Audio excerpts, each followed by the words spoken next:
In this episode, we'll take a look at the new shotgun microphones from Rycote, the HC15 and HC22.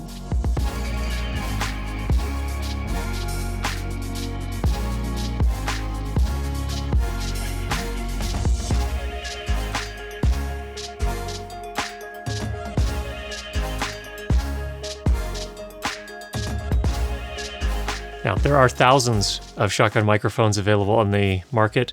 What makes the new HC15 and HC22 from Rycote special or unique? Well, first of all, they are pro-level microphones. So these are microphones that are priced at $799 USD for the HC22, the longer shotgun microphone, and $779 USD for the short shotgun microphone. Now, the costs were kept low, so that's one thing that's kind of unique about this. It doesn't come with any clips. It doesn't come with any sort of wind covers, not even a foam. It just comes in a really hard plastic case that keeps it safe, and that's it. Everything else is up to you. And that's honestly, I think, an appropriate move. I think I would rather choose what I'm going to use for wind protection, as long as there are options out there. And Rycote clearly has us covered as far as wind protection is concerned. With that price, of course, these microphones are really aimed at the broadcast world, sound designers, film production, and really not at the consumer market. So if you are looking for a more consumer-oriented, much lower-priced microphone, this is not the place for you. You're welcome to stay around. Love to have you watch the rest of the review, but if not, you're dismissed.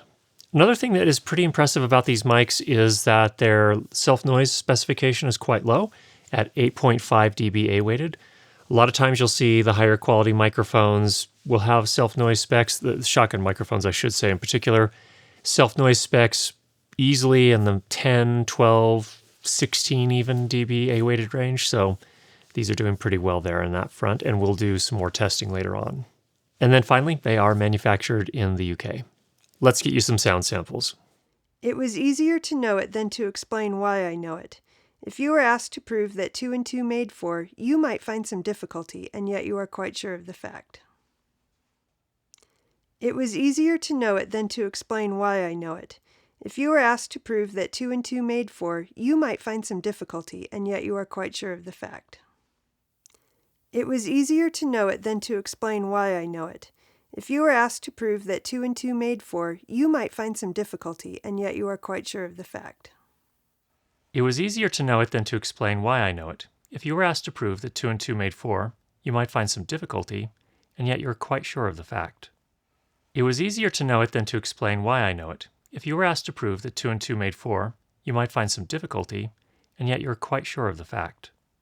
It was easier to know it than to explain why I know it. If you were asked to prove that 2 and 2 made 4, you might find some difficulty, and yet you're quite sure of the fact. Let's run through the pros from my perspective really quickly. Number one, these mics sound great. I think they sound every bit as good as a Sennheiser MKH416, which is a classic shotgun microphone priced at $1,000 US. In terms of self-noise, that is noise generated by the microphone circuitry itself, and all microphones produce some self-noise. These are spec'd at 8.5 dB A-weighted.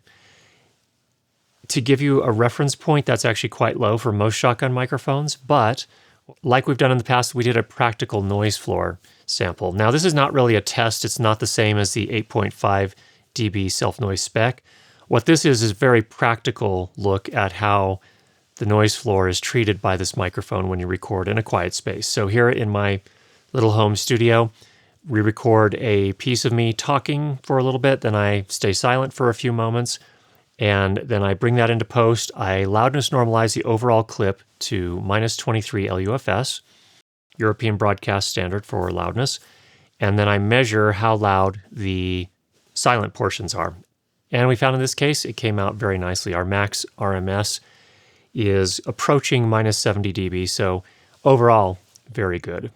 The microphone build itself is quite good, as you would expect for a microphone at this price. They're using gold Neutrik XLR connectors, so very solid there. The preamp itself, the body is made of brass, and then the interference tube is made of aluminum. So the interesting thing about that is that it makes it so that the balance is toward the rear of the microphone, which makes it a little bit easier to work with and balance overall when you are putting some sort of wind protection on it. So that's a nice, thoughtful design as well. One other very nice feature of this is the overall microphone weight is quite low, especially, of course, for the HC15, the shorter shotgun microphone, but they're both coming in at very reasonable weights. That makes a difference when you are manually booming all day long. I did a little bit of a test here with some white noise generated by a speaker and moved that around the microphone from the front, right on axis, to the back, 180 degrees off axis, and measured the overall levels. Now, this is not a perfect test because it wasn't the exact same distance from the capsule the entire time, but in general terms, what I found is that the off-axis rejection at the back of the microphone, and most shotgun microphones actually are a little bit more sensitive at the back than they are on the sides, interestingly, just because of the polar pattern that they use. In this case, I found a 13 loudness units difference between the front and the back. So I measured the loudness units full scale from the recording of white noise on the front versus the back, and both of them came out to right around 13 loudness units difference. So that's good. It's not the most isolating microphone out there. The Sennheiser MKH416, as you can see here, actually rejects even more.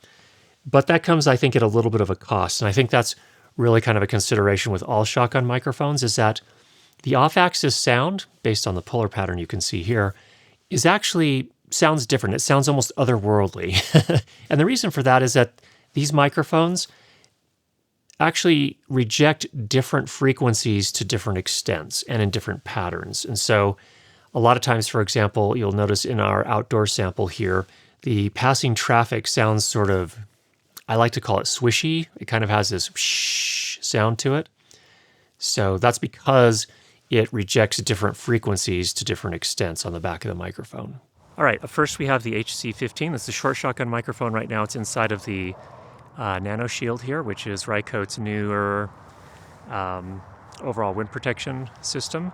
And this it's pretty nice. It's very lightweight relative to a lot of other systems. So this is the HC15. I've got Interstate 80 behind me, and I've got some other traffic. A pickup truck just drove by here.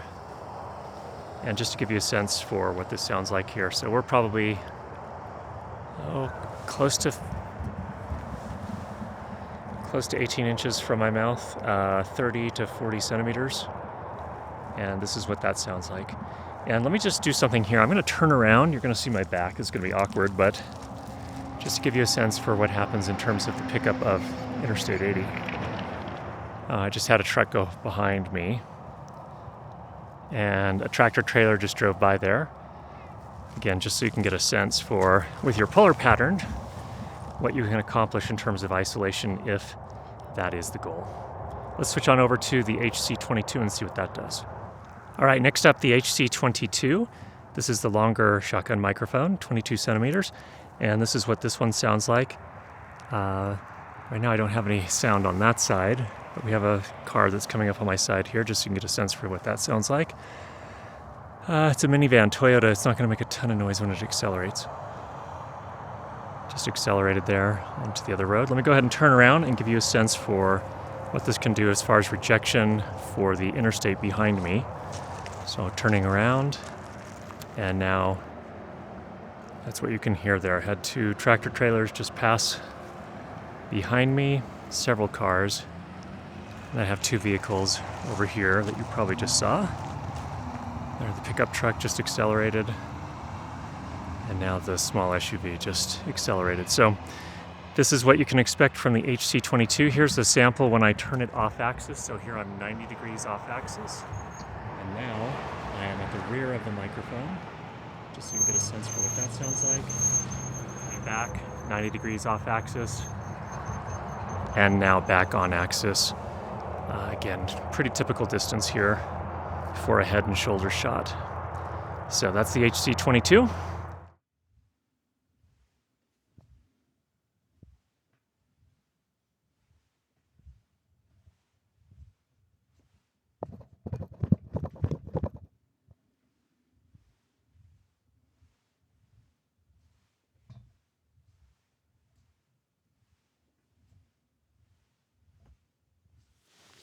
Did a little handling noise test here, and overall, the microphones both did really well. In essence, these two microphones are the exact same as far as I can tell, except the length of the interference tube is a little different. And the practical impact of that is that they have slightly different polar patterns, with the HC22 having a little bit more reach. Now, technically, it doesn't reach farther. What it does is it has a more focused, sensitive pattern on the front of the microphone. And so what you're going to find is you're going to have, I guess, a little bit more reach, a little bit more isolation with the longer microphone. So that's where you could really make that decision about which one is a better fit for you. I think the HC15 is really going to be at home, sitting on top of cameras and stuff like that for scratch audio. But if you're space constrained or you want something smaller and you're okay having something that's a little bit more of a wider sensitivity area on the front, then the HC15 may be a better fit.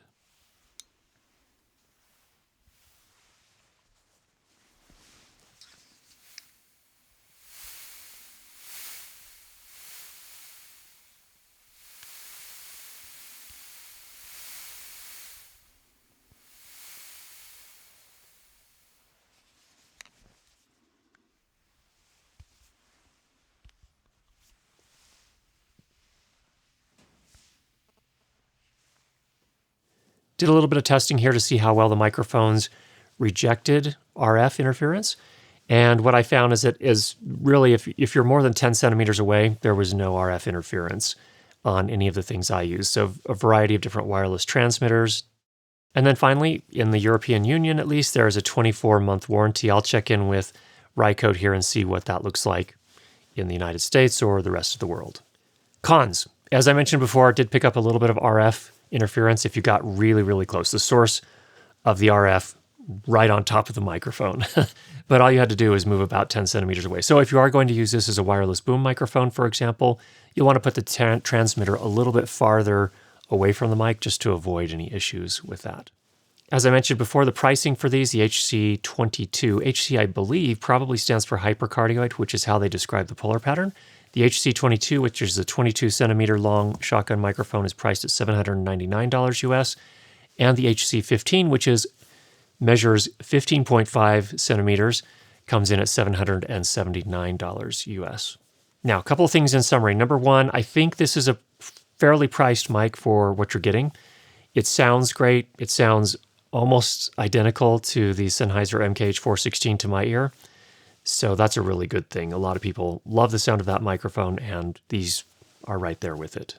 Now, when might you choose the HC15, the smaller shotgun microphone, versus the HC22, the larger shotgun microphone? I think the HC15 is the smaller one, is probably going to be a little bit more at home mounted on a camera, for example, if you're working with a cinema camera or a broadcast camera of some sort, where you're going to be working in close, or you're just going to be capturing scratch audio. Great options for both of those. The HC22, on the other hand, I think is going to be a little bit more at home on a boom. So if you are manually booming your mic or even statically booming it, the HC22 to me seems like a better choice. A little bit more isolation, still sounds great. It's just a great microphone. Now, question that I'm sure will come up, what are the other competitors in this kind of price range? Roughly, I'd say the two microphones that come to my mind are the Sennheiser MKH416, which comes in at about $200 more expensive, and the Rode NTG3, which comes in just a little bit less expensive. And I think what I would say is that if you need a little bit more isolation at the cost of kind of unnatural off-axis sound, the Sennheiser MKH416, great choice. It's going to be a couple $100 more, but it's a really, really good microphone, of course. The Rode NTG3, on the other hand, has a really bassy response to my ear. So to me, that one doesn't sound quite as natural, but some people really want that bassy, kind of rich studio sound. If that's what you're looking for, the Rode NTG3 might be a good choice. Otherwise, I think the HC15 and HC22 are really good choices as well. So there's no such thing as the perfect microphone, but I see that the HC15 and the HC22 really do a very good job for their price point. They perform well on all the important areas. Really impressive. These are Rycote's very first microphones, and to my ear, they've done a really good job. So nicely done, Rycote. I hope that was helpful for you. If you have any questions, go ahead and leave those down below. And if you've not already subscribed, make sure you do that, and we'll be sure to get you more great videos on how to improve your lighting and sound for video. Talk to you soon.